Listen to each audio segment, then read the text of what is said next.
Okay, so I'm also starting a series on dermatology. In this first lecture is on introduction to dermatology, and this is the part 1 video.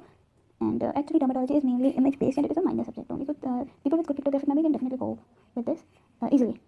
Now, what are the first of all coming to the first topic, that is three main. Sorry. First of all, coming to the first topic, that is three main layers of the skin. In three main layers of the skin, we have this image. In three main layers of the skin, we have the epidermis, the dermis, and then the subcutaneous tissue and fat. Epidermis, okay, this is then the dermis, the subcutaneous tissue or the fat. Now remember that 90%, okay, 90% of the cells of epidermis are keratinocytes. 90% of the cells of epidermis, okay, of the epidermis, they are keratinocytes only. Now further coming to the layers of the epidermis only. Okay, now layers of the epidermis in which the 90% of cells are keratinocytes. This is the structure of the epidermis. In this, there is the first layer is the stratum corneum. Okay, this first layer is the stratum corneum, which is made up of flattened keratinocytes. First layer is the stratum corneum, which is made up of flattened keratinocytes. Then stratum lucidum, which is made up of flattened keratinocytes. Then third layer is stratum granulosum. This is stratum granulosum, in which spindle-shaped keratinocytes are present. Spindle-shaped keratinocytes are present. CLG. Okay. Corneum, lucidum, granulosum. Then these are the dendritic cells. In stratum spinosum layer is made up of polyhedral keratinocytes. Then melanocytes. Just simply write melanocytes. Then we have actually stratum spinosum. It has polyhedral, okay, keratinocytes, and some dendritic cells and melanocytes are also present in it. After that, we have the stratum basale, in which columnar keratinocytes are present. Stratum basale, in which columnar keratinocytes are present. There is basement membrane and dermis. Stratum basale has columnar keratinocytes. First layer was from superficial to deep in epidermis. First layer was corneum, then lucidum, then granulosum, then spinosum, then basale. Okay. Now starting from the lowermost layer, deepest layer of the epidermis, that is stratum basale. In stratum basale, it is a single layer of columnar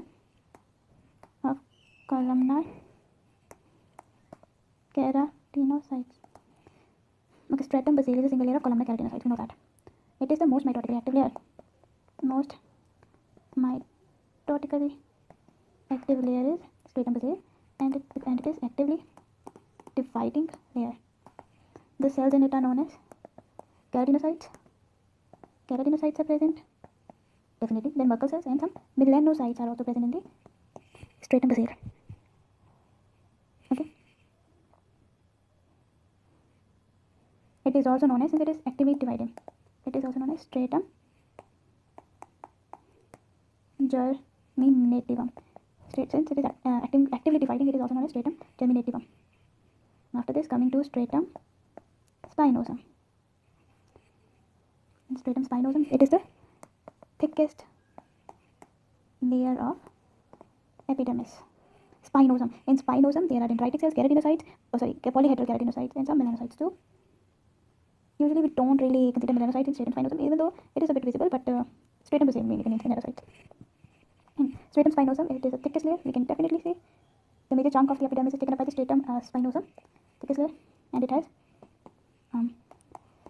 polyhedral keratinocytes. Now, what are the other cells beside it? Keratinocytes, definitely polyhedral in shape. Then Langerhans cells. Last, we have desmosomes. They are the intercellular adhesion molecules which attaches one keratinocyte to another, and it is also a prickle cell layer. From spinosum, we can remember that it is also known as prickle cell layer, and it has desmosomes in it. For example, drawing the diagram of keratinocytes which are connected to desmosomes. Since stratum spinosum, it has polyhedral keratinocytes. We are going to draw polyhedral keratinocytes first.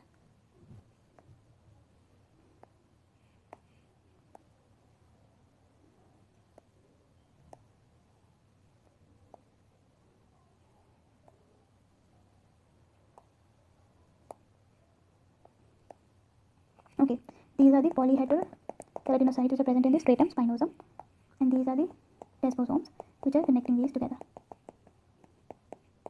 Okay, after this, just a short note on stratum malpighi. Stratum malpighi. It is made up of stratum malpighi. It is made up of stratum basale plus stratum spinosum. Stratum basale, stratum spinosum, then stratum granulosum.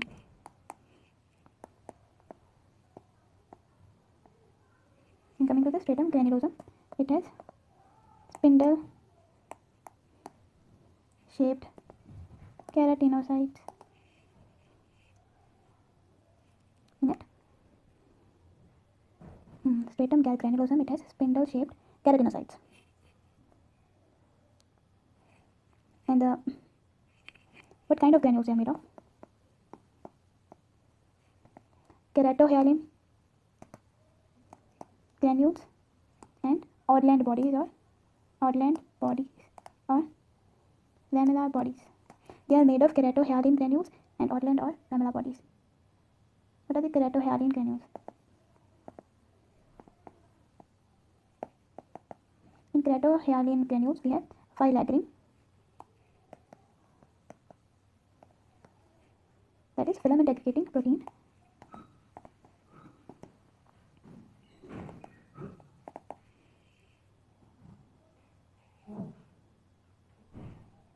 Now, talking about the stratum granulosum, we know that spindle-shaped keratinocytes are present, and the granules, they are made up of keratohyalin granules and Ordland bodies or lamellar bodies. Now, keratohyalin granules, okay, the keratohyalin granules, they contain flagrin, okay. Since the layer is granulosum only, it is going to contain granules, and the granules are keratohyalin granules in which flagrin is present. Now, what is flagrin? Phil for filament, ag for aggregating, and it is a protein, okay. Now, Ordland bodies. Now, coming to the Ordland bodies or lamellar bodies. Now, Ordland bodies and lamellar bodies, they produce lipids, water impermeable membranes. Now, Ordland bodies or lamellar bodies, they produce lipids, water impermeable membranes. Now, the first layer is so starting from the bottom only. As we studied first, the stratum basale. Let us draw the diagram now. For example, this is the lowermost layer with the columnar cells. That is the stratum basale. Okay, this layer is the stratum basale. Now, coming towards the surface, we have stratum spinosum with polyhedral cells.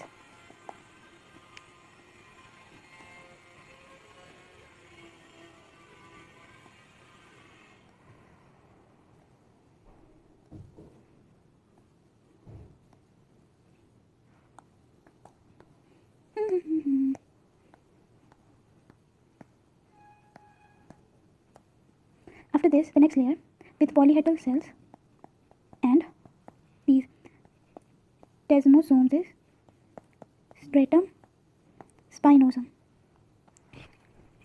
Then from stratum basale, then stratum spinosum. Third last is the stratum granulosum. It has spindle shaped cells.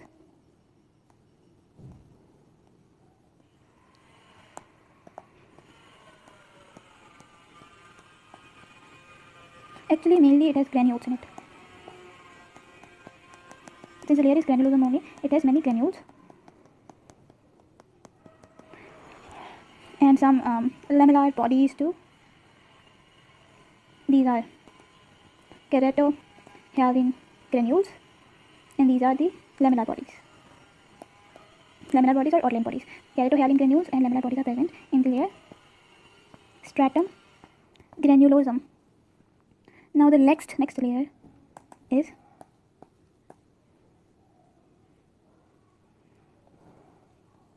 a layer with cells somewhat like this, in which and this layer is the stratum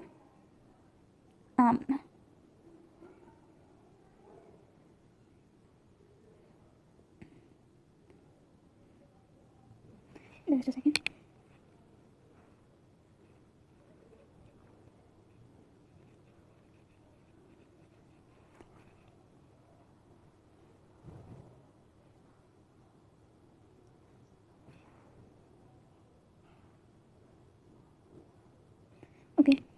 Now there is a special reference of this layer.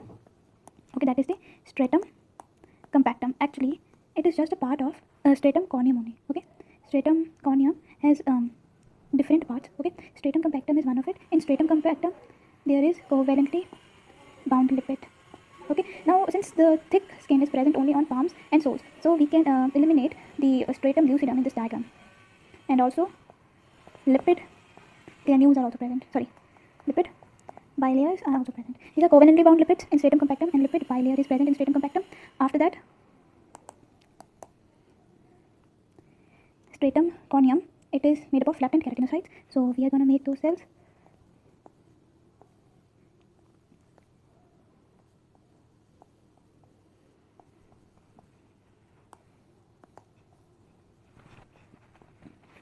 And then we have the corneodesmosomes over here in between.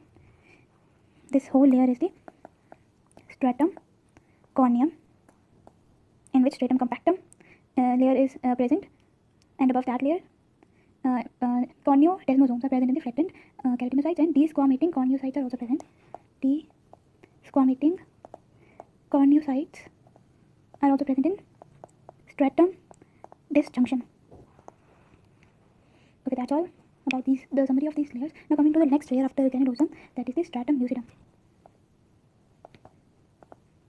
In stratum lucidum, it is a clear cell layer. Okay, just remember that it is a clear cell layer, and it is only present over palms and soles. In this, a lead-in granules are present, which makes this layer clear cell layer, and the skin is the dash over palms and soles, and the skin is the dash over the eyelids. Okay, now the skin is the thickest over palms and soles. Okay, due to the presence of lead-in granules, stratum lucidum or clear cell layer, skin is the thinnest over the eyelids. Now coming to stratum corneum. In stratum corneum, again, flattened keratinocytes are present. There can be some dead keratinocytes. Dead can also become anucleated cells, and they can also become dehydrated cells. Dead keratinocytes, anucleated and dehydrated. Now the layer deficient in low birth weight infants. Okay, in low birth weight infants, stratum corneum is deficient, or in preterm babies too. Now after this, an interesting topic on epidermal turnover time.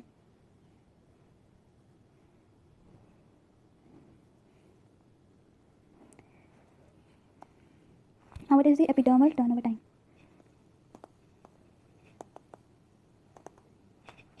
In epidermal turnover time, it is the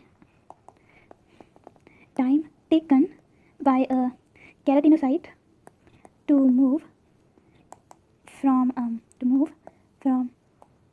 stratum basale to stratum corneum. Okay, it is the time taken by keratinocyte to move from the deepest layer, that is the stratum basale to stratum corneum, and ultimately shed off into the environment.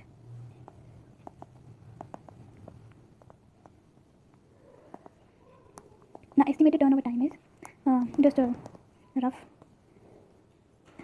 estimate. It is 56 to 72 days. So in case you have an acne, okay, acne which is going up to the stratum basale layer of the epidermis, or any hyperpigmentation, then it is going to take around 56 to 72 days to eradicate on its own. That is why pimple popping is not encouraged. After that, coming to psoriasis. Now we usually skip these types of numerical values, but they also seem to be important sometime or the other. In psoriasis, the epidermal turnover time is 4 days. In psoriasis, the epidermal turnover time is 4 days. Now just a demonstration of the movement from here to here is the demonstration of the epidermal turnover time. Okay, so we were talking about the epidermal turnover time. It is time taken by keratinocyte to move from stratum basale to stratum corneum and ultimately shed off into the environment. Expected turnover time is around 56 to 72 days. In psoriasis, it decreases, and there is an epidermal turnover time of 4 days. And I also demonstrated it on the image that we made earlier.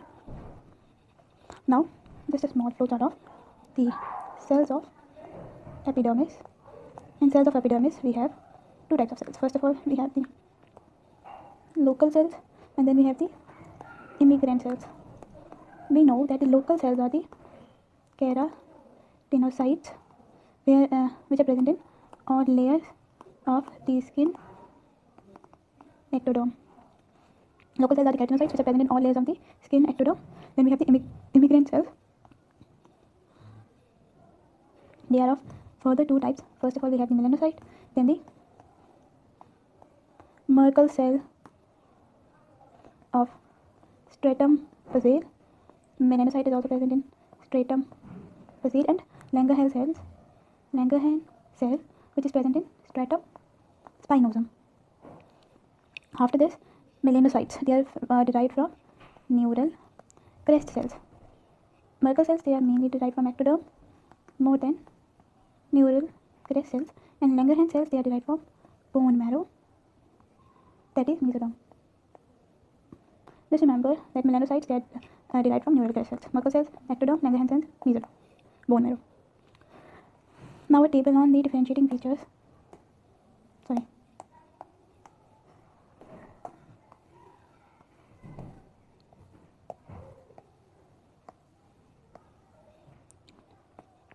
First of all, we have it is divided into three parts on the basis of types of cells, immigrant cells. First of all, we have the melanocytes, then the Merkel cells, then at last we have the Langerhans cells. The melanocytes, they are a kind of dendritic cells, okay, which imparts pigmentation to the skin. We all know this. They contain melanosomes, which contain melanin pigment. They are also seen in malignant melanoma. Then the markers are S100, melan A, and HMB45. Now what are melanocytes? They impart pigmentation to the skin. We all know that they are present in stratum basale. They are derived from neural crest cells, and they are a kind of dendritic cells. How do they impart pigmentation to the skin? With the help of melanosomes, which contain melanin pigment, and they also cause malignant melanoma. The markers are S100 and melan A, HMB45. Merkel cells, they are the slowly adapting touch receptors. Merkel cells are the slowly adapting touch receptors. Now Merkel cell carcinoma is also present, in which the markers are CK20. After that, this the Langerhans cells. They are the antigen presenting cells. Okay, Langerhans cells are the APCs, which have Birbeck granules. These Birbeck granules lead to the formation of tennis racket cells. Okay, tennis racket cells. The Langerhans cell histiocytosis or histiocytosis X. What?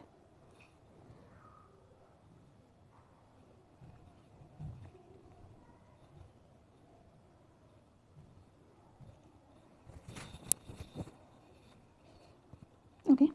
Histiocytosis X is an abnormal proliferation of Langerhans cells, mainly cancerous. Okay. The markers in this case are CD100. Sorry. One is similar to the melanocyte only, S100. Then CD1A. Then CD207 as in Langerhans. Langerhans cells, they are the antigen presenting cells, and they contain Birbeck granules, which give them a tennis racket cell shape, and the Langerhans cells histiocytosis or histiocytosis X is markers are S100, CD1A, and CD207. Now it is a melanocyte. The structure of a melanocyte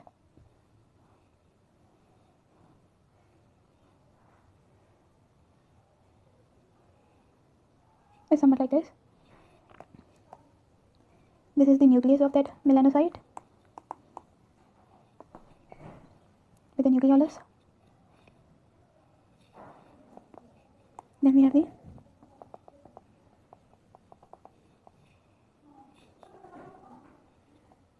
rough endoplasmic reticulum, mitochondria, the Golgi apparatus, the melanosomes.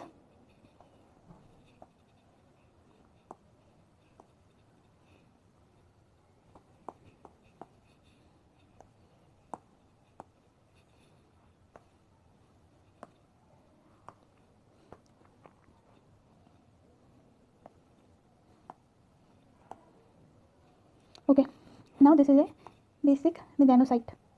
In this melanocyte, this is a nucleus, this is a rough endoplasmic reticulum. First of all, we have a nucleus, then we have a rough endoplasmic reticulum, then mitochondrion,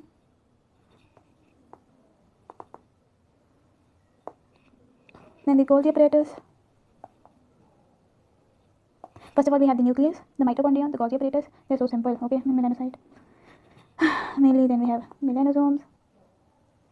Then melanosomes, they're released in the form of melanin granules, and these are the dendrites.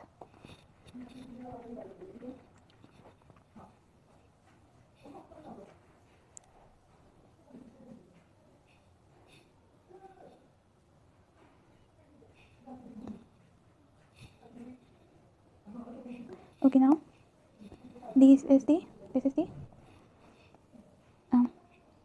electron microscopy image of Birbeck granules. Okay, Birbeck granules are seen in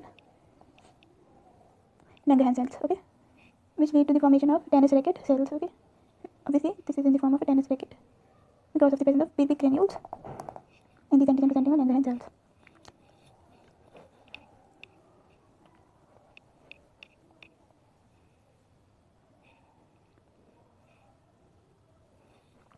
Now, we have talked about melanocytes, the Birbeck granules, and Langerhans cells. Now, coming to the Merkel cells. These Merkel cells, they are located very close to the nerve endings. Okay, in stratum basale.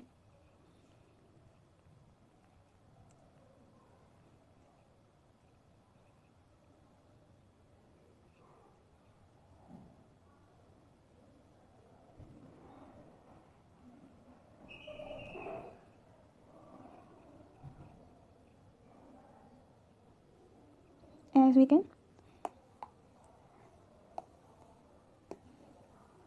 see in this image, okay, that the Merkel cells, they are located very close to the nerve endings. After this, coming to the epidermal melanin unit. What is an epidermal melanin unit? In epidermal melanin unit, okay, there is a ratio. Just remember 1:36. Okay, there is a ratio of 1:36 in which one melanocyte, it supplies melanin pigment to 36 keratinocytes. Now, according to this, one melanocyte, it supplies melanin pigment to 36 keratinocytes. This means that it is the power of this melanocyte. Okay, this ratio remains constant among all individuals. Okay, this is something common in all of us. Even fingerprints are not common. Okay, this ratio is common, 1:36. This is a kind of magic number which unites us all together. Reason for the uniform skin color. Okay, it doesn't matter if you are black or white, it gives you a uniform skin color. Okay, in the image above, just a second, I think that we can see, oh yeah, see how this melanin, through its dendrites or processes, it supplies, this melanocyte supplies melanin. For example, these are those granules, melanin granules.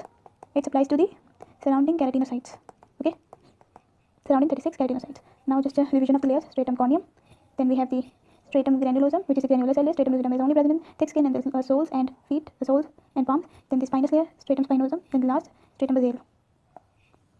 Okay, this is the melanin. Okay, this is the melanocytes. We also have the dendritic cells, or the Langerhans cells also.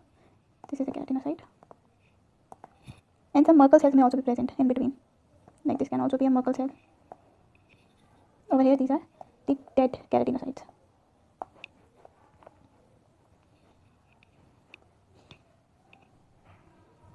Okay. Now, again, revising the structure of melanocyte. This is a melanocyte. These are its dendrites. Okay. There are melanosomes in it. And then we have a keratinocyte over here, in which there is a nucleus and various melanin granules are there.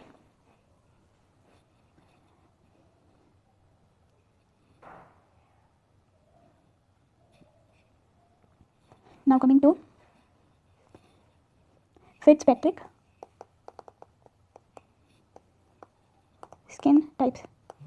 In Fitzpatrick skin types,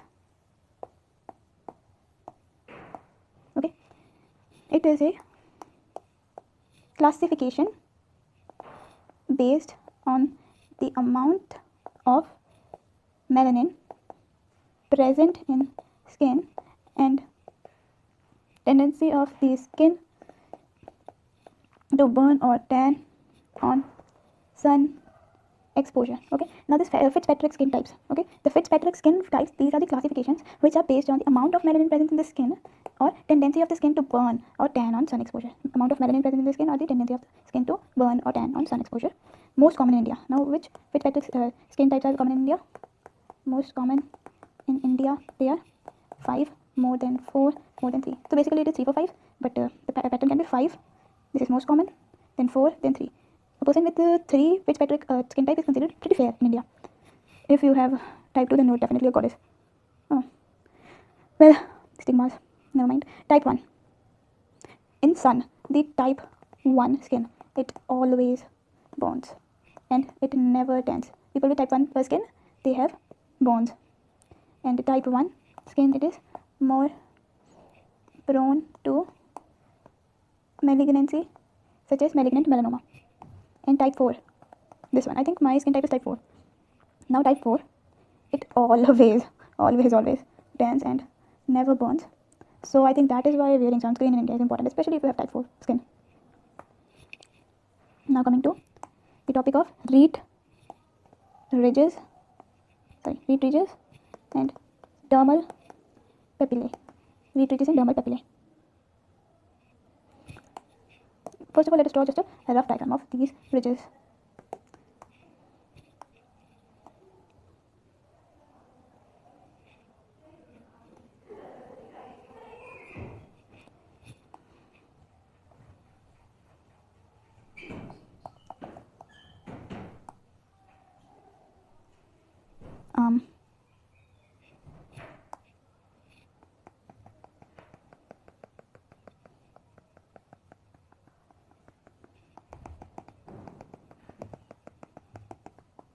Okay.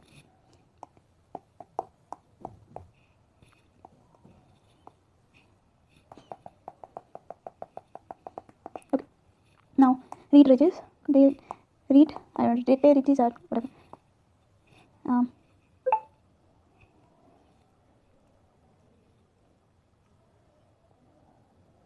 Reti ridges, they are the projections, projections of epidermis into dermis. Reti ridges, they are the projections of epidermis into dermis, and it belongs to the epidermis only. Remember that reti ridges, they belong to epidermis. They are the projections of epidermis into dermis, and they belong to the epidermis. Now, dermal papillae are projections of reti ridges. They are the projections of epidermis into dermis, and dermal papillae are projections of dermis into epidermis. So they kind of belong to the dermis only. This is an epidermal ridge. This is a dermal papilla. This is dermis.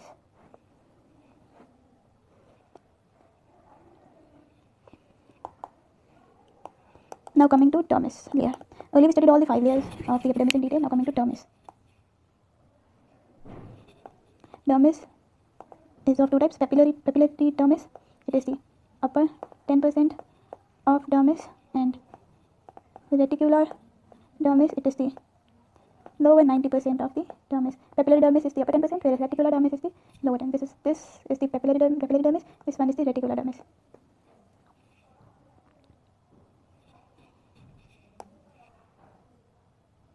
Okay.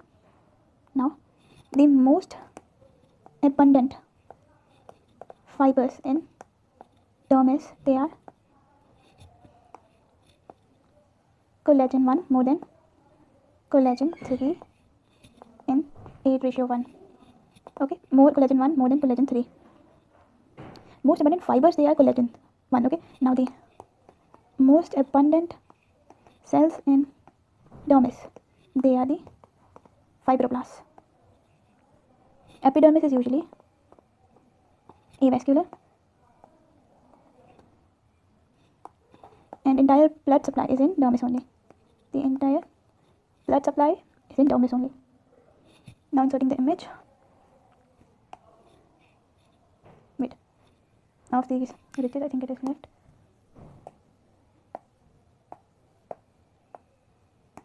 Now we can see over here that these are the epidermal ridges, these are dermal papillae, these are the blood vessels deep in the dermis, and this is the epidermis, dermis, the subcutaneous layer, 3 layers of the skin. This is the papillary layer of the dermis, and this is the reticular layer of the dermis. And we can definitely see epidermis is avascular and the entire blood supply is in the dermis. Now inserting another image, this one. In this, okay, this is the epidermis, this much is the epidermis. Now in dermis lies below epidermis, and in the blood supply we can see there are 2 plexuses in dermis. First of all, we have the superficial vascular plexus, then we have deep vascular plexus. There are 2 types of plexuses in the dermis. First of all is the superficial vascular plexus, then the deep vascular plexus. Now the last layer, after the dermis we have the last layer, that is subcutaneous layer. Now coming to the subcutaneous layer,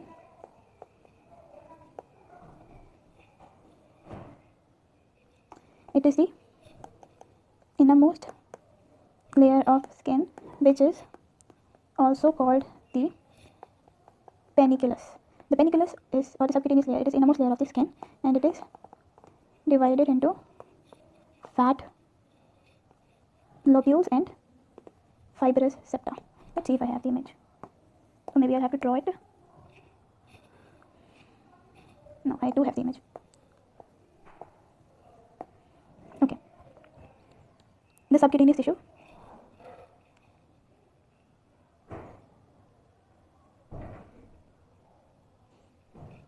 Okay, the subcutaneous layer or the hypodermis. We can also say it hypodermis. Okay, the subcutaneous layer or the hypodermis, also known as it is the subcutaneous layer, panniculus, or the hypodermis. It is the innermost layer of the skin,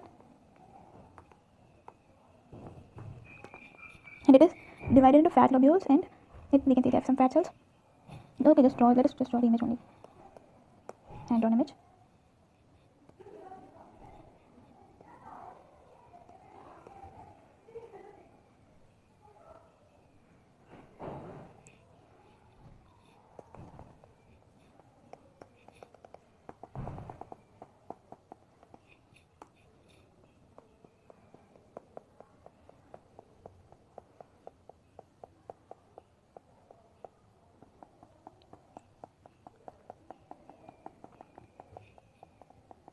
Okay, these are the fat lobules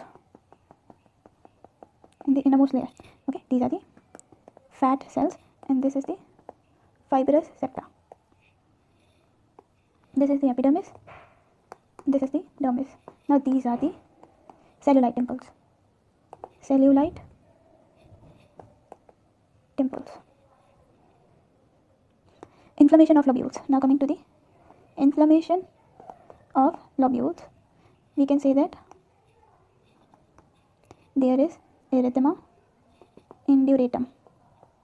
When there is inflammation of the lobules, there is erythema induratum, whereas when there is inflammation of the septa, then we have the erythema nodosum. Erythema induratum and erythema nodosum. The inflammation of septa leads to nodosum, and inflammation of the lobules leads to induratum, and this leads to cellulite dimples on the skin. So till now we studied the subcutaneous layer. In subcutaneous layer we studied that the innermost layer of skin is also known as the panniculus, which is divided into fat lobules and fibrous septa. Okay, the inflammation of lobules is known as erythema induratum, and inflammation of septa, it is known as erythema nodosum. Now coming to the principles of dermatological diagnosis. Principles of dermatological diagnosis. In this, we will have first of all the primary skin lesions. Okay, and the primary skin lesions, we have the example as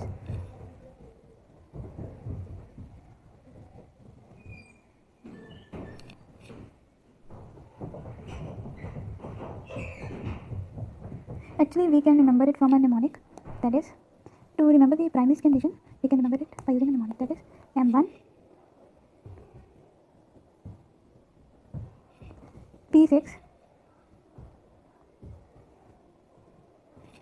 BNV TWC. Okay, M1 P6 BNV TWC. This is a mnemonic for remembering the primary skin lesions. And the primary skin lesions, first of all, we have a macule.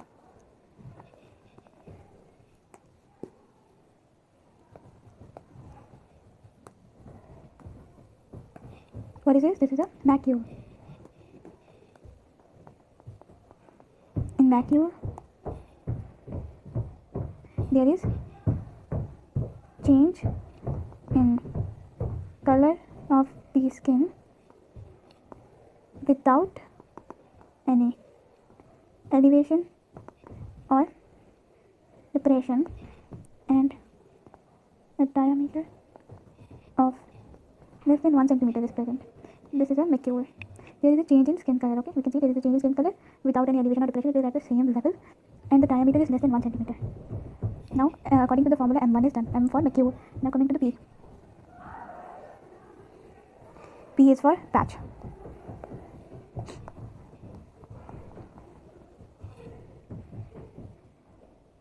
Now, macule and patch, they are kind of similar. The definition is similar. Patch is again a change in color of the skin without any elevation or depression, and a diameter of more than 1 centimeter is present. In patch is change in color of the skin without any elevation or depression, and a diameter of more than 1 centimeter is present. After patch, we have a papule. These are papules.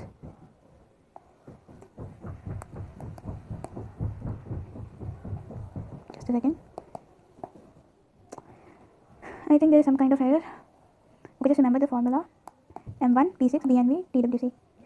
Okay, macule, patch, they are done. Okay, so now coming to the next topic, that is a papule.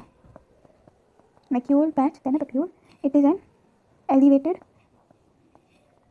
lesion, but now the regions in papule they are elevated and they are less than 1 centimeter in diameter. Then we have a pustule.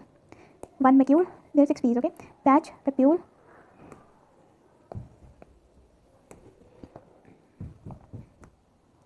then we have pustule, which are the elevated.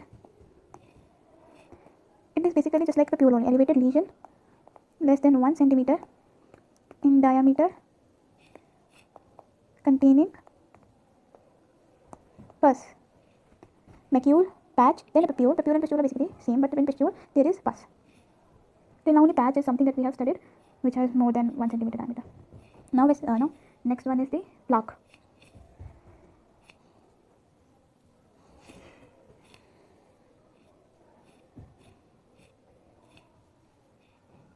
Now what is this? This is a plaque.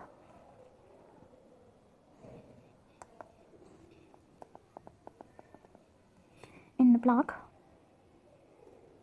there is confluence of papules only, and this leads to a diameter of more than 1 centimeter. In plaque is basically an aggregate of papules only. Till now we have studied macule, patch, papule, pustule, and plaque. After this we have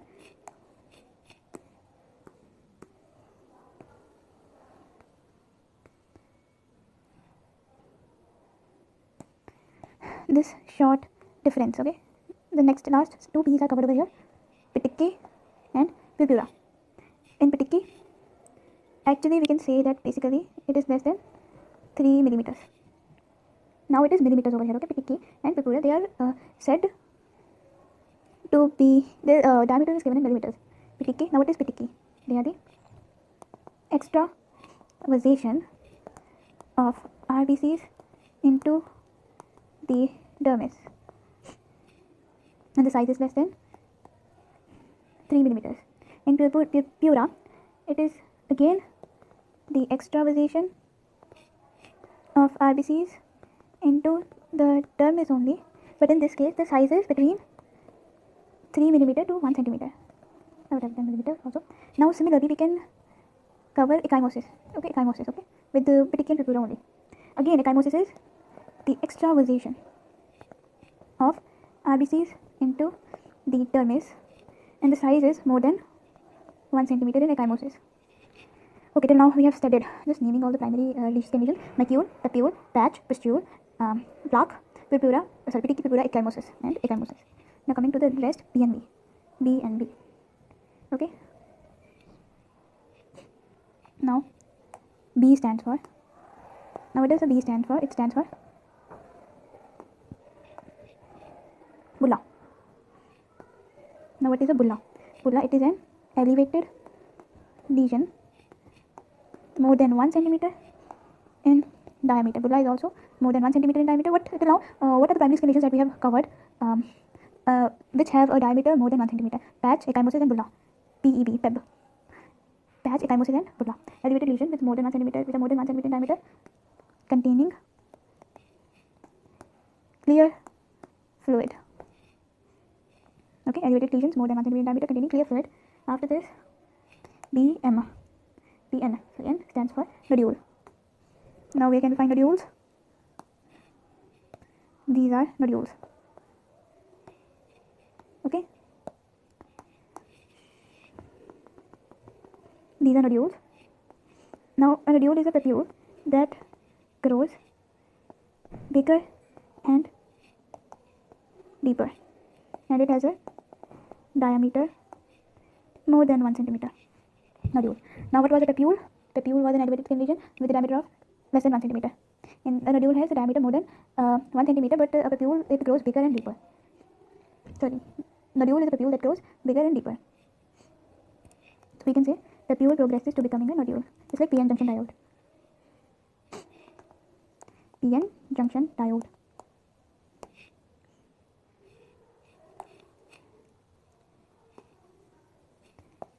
Now last but not least is the vesicle.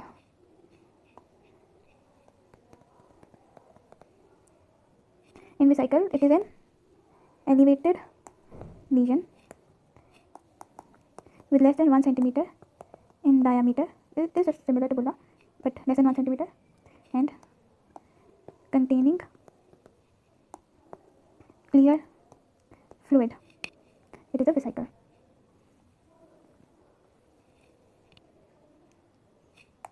So B and B is covered: bulla, nodule, vesicle. Then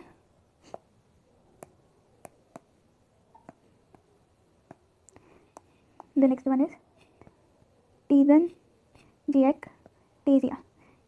Telangiectasia. In this, there is permanent and visible dilation of small blood vessels. Okay, in telangiectasia there is permanent and visible dilatation of small blood vessels. Telangiectasia. TWC.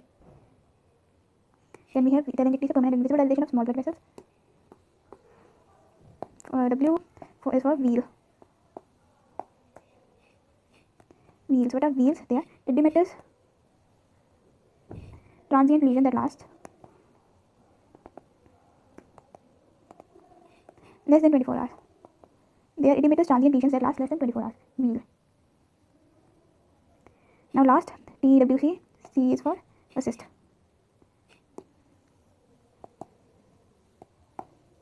This is a cyst.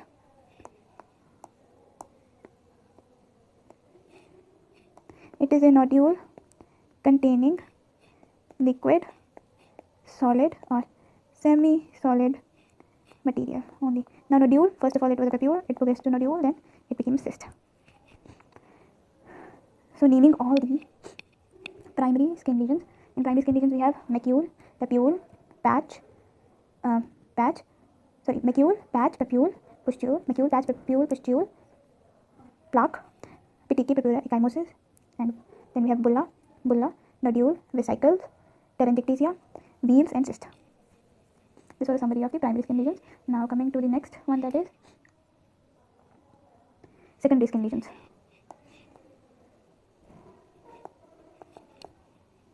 In secondary skin lesions,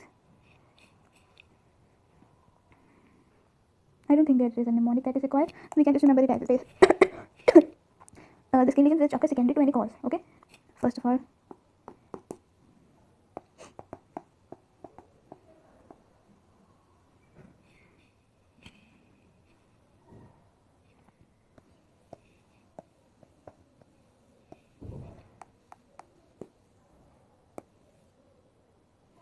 just a second.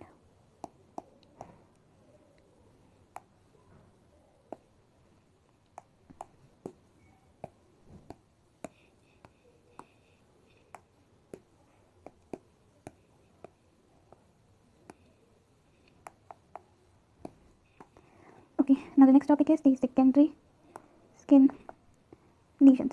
Okay, now in secondary skin lesions, the first one that we have over here is scaling. It is a visible excessive desquamation of stratum corneum. Okay, scaling is a visible excessive desquamation of stratum corneum. First one was scaling. Now after this scaling, we have the second one, that is excoriations. It is simple. Actually, skin lesions are a bit simple. Scaling, then we have excoriations. Now what are excoriations? They are the scratch marks. Okay, then we have the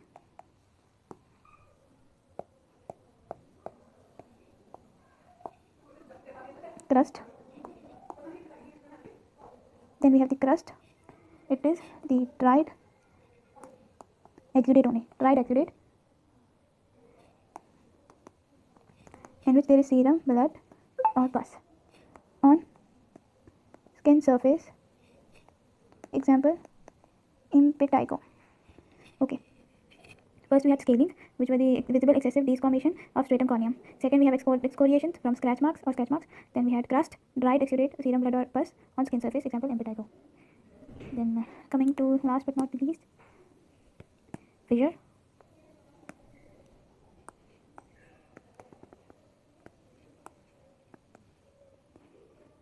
These are the linear cracks over the skin. Till now we have studied scaling, excoriations, crust, fissure. After fissure, we have and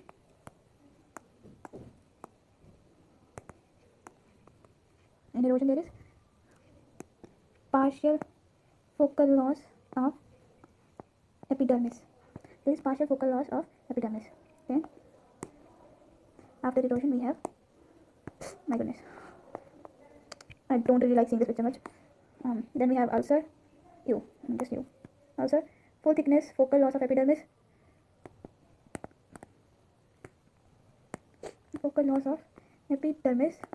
along with dermis. Always heals with scarring. It always heals with scarring. Okay, now what is the ulcer? It is a full thickness focal loss of epidermis. Okay, it is a full thickness focal loss of epidermis, and along with the dermis also. Always heals with scarring.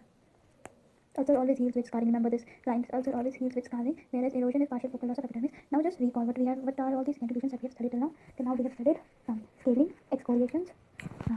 Then after that we studied about the crust, scaling, excoriations, crust, fissure, erosion, ulcer. Now let's come to the next one, that is a scar. Okay,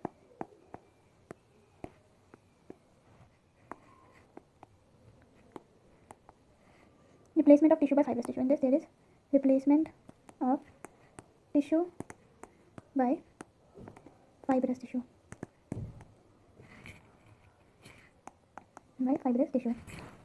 Atrophy,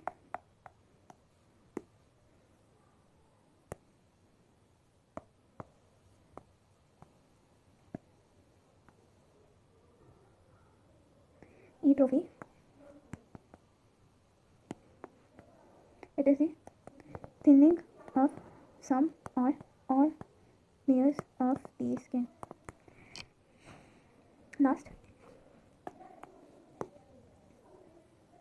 is the lichenification.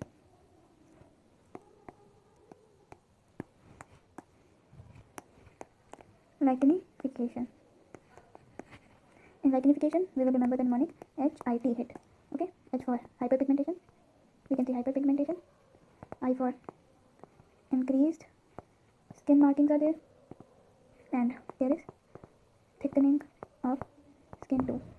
In hyperpigmentation, there is increased skin markings and there is thickening of skin.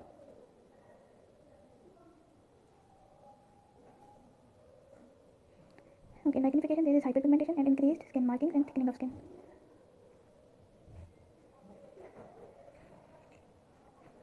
Okay, now recalling all those skin relations that we have studied till now: scaling, what was the name? Excoriations, not excruciations. It is excoriations. Scaling, excoriations, crust. After crust, we studied erosion, fissures, erosion, ulcer, then scarring, atrophy, and lichenification at the end. So this was just recording lichenification. It is hyperpigmentation, increased skin markings, and thickening of skin. Okay. After this, we come to special skin lesions. In special skin lesions, we have just 3 of them. Okay. First one is the comedone. Second one is the burrow. Third one is the target lesion or iris lesion or the bullseye lesion.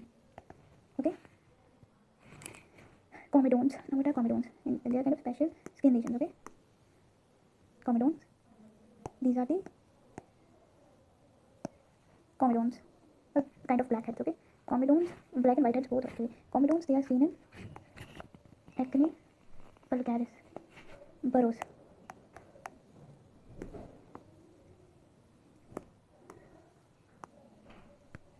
These are burrows. They are seen in scabies. Okay, burrows are seen in scabies. Net last, target lesion, iris lesion, or bullseye lesion.